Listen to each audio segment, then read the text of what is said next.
I'd like to start with a question about an issue that's gotten a lot of public attention recently, and it boils down to whether the U.S. is or is not in a recession.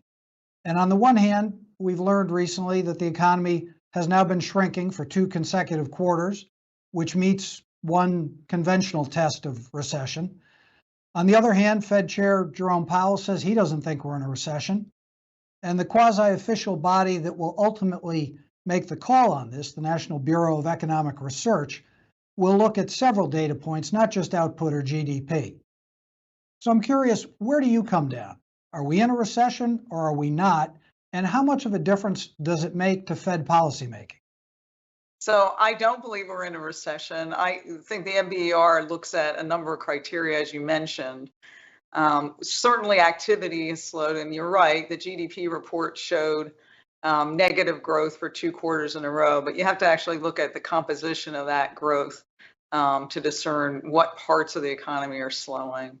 We don't have a slowdown in labor markets, and that's two key factors that go into calling a recession. Usually when a recession is in place, you will see the labor market deteriorate pretty rapidly. And certainly right now, the labor market is very healthy. And we haven't seen that kind of broad-based pullback in activity across sectors. And that's also something that's important when you think about a recession.